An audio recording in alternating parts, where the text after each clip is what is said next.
In 1996, the NBA introduced a new metric for data tracking that would revolutionize the league: shooting location data. This new information provided far more than the basic data that we had had for decades. Shot location data tracked specific instances on the court, like exactly where a shot was taken, if a shot came from an assist, or if a shot attempted at the rim was a layup or a dunk.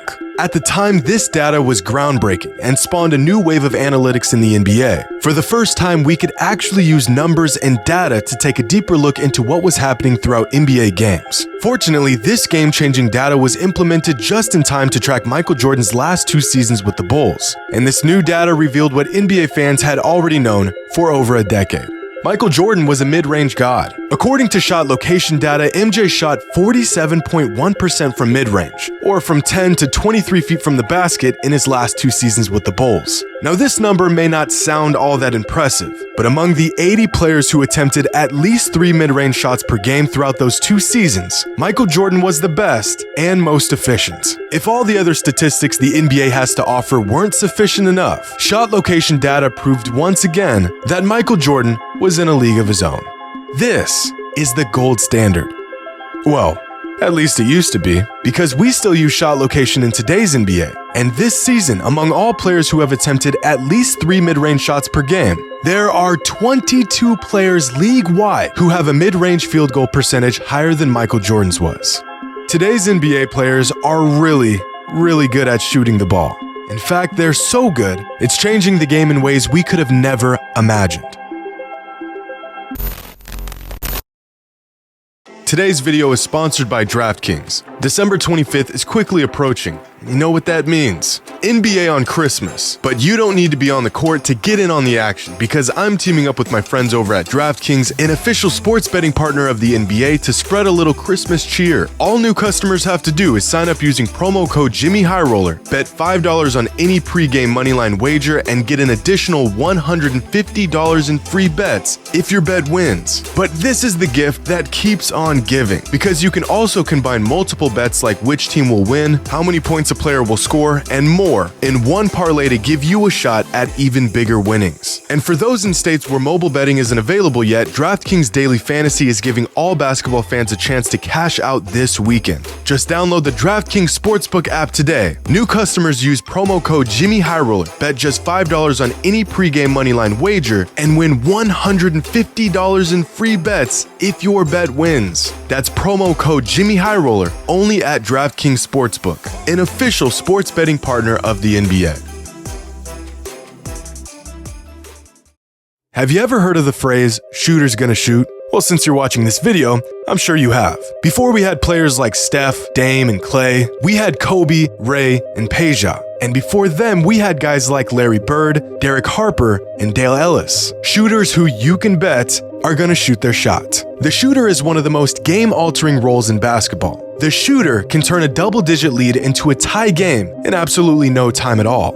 The shooter has the ultimate green light. But what happens when everyone in the league is the shooter? In past eras of the NBA, the shooter was a very specific, very defined role that was given to only the most elite shot makers in the game. But what happens when everyone is an elite shot maker? What if I told you that about 80% of the greatest shooters in NBA history are all in the NBA right now? It sounds like a stretch, I know, but it's true. And as the NBA continues to evolve, the ability to be a great shooter will be less of an exception and more of a requirement. As we all know, the league has been going through a three-point revolution over the last 8 seasons or so. Teams and players realized the massive advantage that three-pointers provide, and very quickly the desire to be proficient at the long ball became priority number 1. Players practiced the shot more, teams built entire offenses around the shot, and the efficiency of the shot skyrocketed around the league. Since the three-point shot was added to the NBA, the benchmark for what we consider to be a good three-point shooter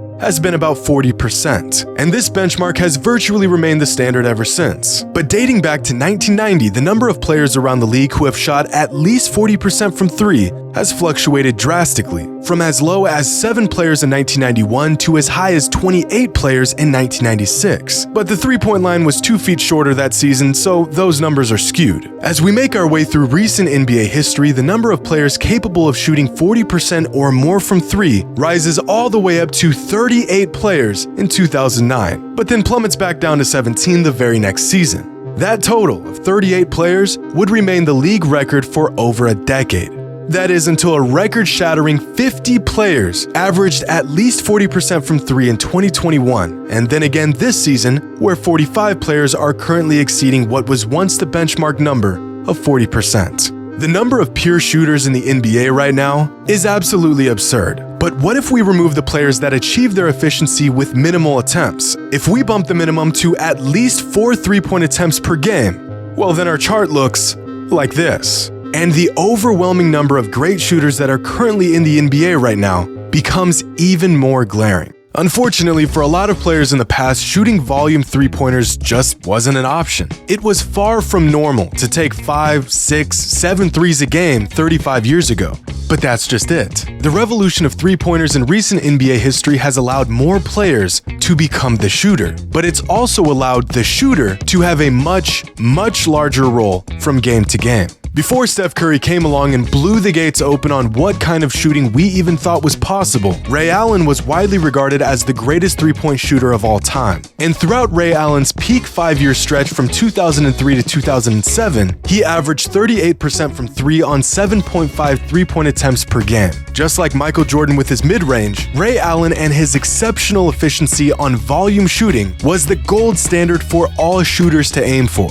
This, however, is no longer the case, because currently there are 11 players around the league who are all averaging a higher 3-point percentage on more 3-point attempts per game over the last 5 seasons than Ray Allen did during his run as the best shooter on the planet. Shot location data has revealed that the NBA is not a big man's league like it once was. It isn't a league that prides itself on defense or even versatility or teamwork for that matter. The NBA is a shooter's league, and this trend can even be seen in the efficiency of free throws. The simplest shot in all of basketball, a shot that literally has the word free in its name, has been optimized far more now than it ever has been. This season, there are 16 players averaging at least 90% from the free throw line. Go back just 10 years ago to the 2012-2013 NBA season, and the number of players who averaged at least 90% from the charity stripe was just 3. In fact, we don't have to go back very far to find seasons where the 90% threshold was reserved for only 1 or 2 players in any given season.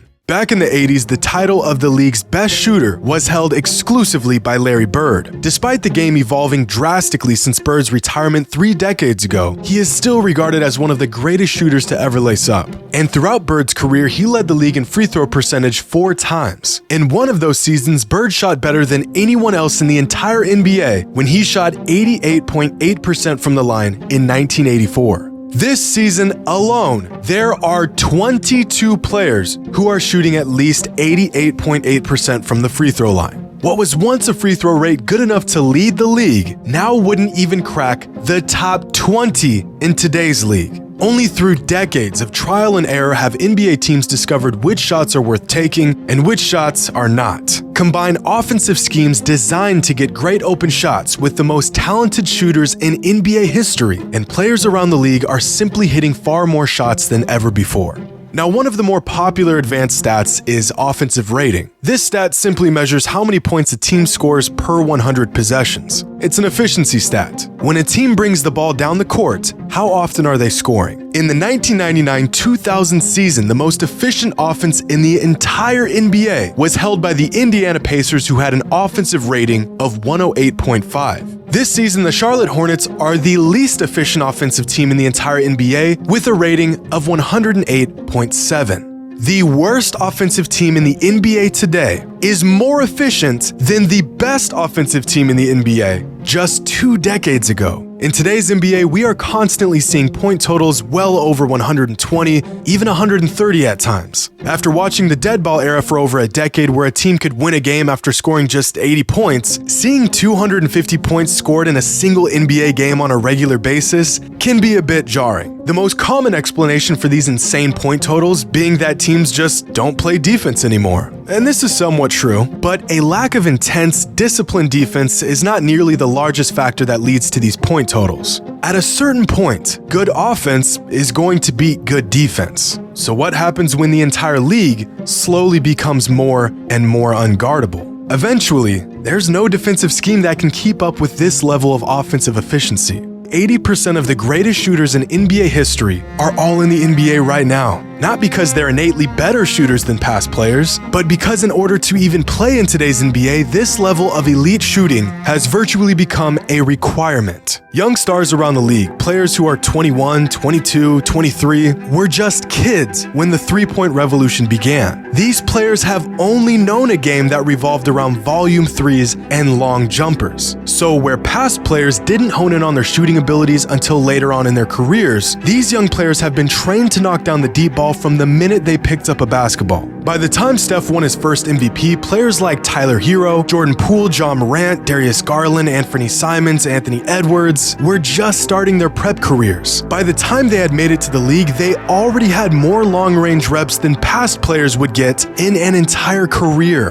Today's NBA is built for the shooter because it was designed by the shooter. Years and years ago, Larry Bird was the blueprint. In a league where getting the ball into the post was an absolute necessity, he showed us that three-pointers were actually worth taking. Reggie Miller and Ray Allen were the next iteration of the shooter. No longer was the shot reserved for just spot-up shooters a handful of times a game, but you could take the shot off the dribble. You can pull up from three in an ISO situation. You can take them in volume and not be crucified for doing so. And players like Steph Curry, Klay Thompson, Damian Lillard, and Kevin Durant took shooting to a whole new level. A shot from 30 feet out was no longer a last-second heave, but now an actual, real shot attempt. They proved that you can win a championship led by not big men, but by shooters. And they spawned an entire generation of shot makers unlike anything the league has ever seen.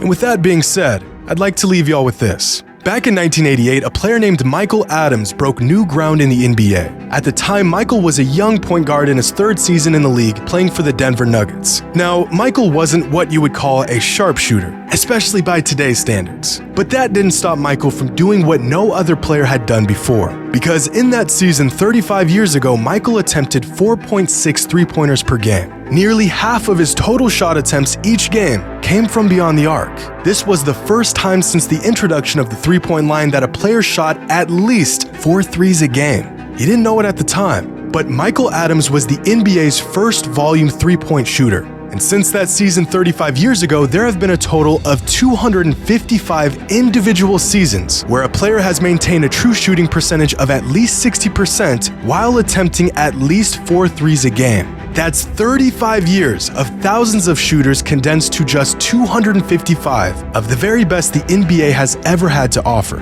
Of those 255 seasons, 178 of them came from players who are currently in the NBA. The National Basketball Association is a shooters league, and today's shooters are in a league of their own. Hope you all enjoyed, and as always, until next time.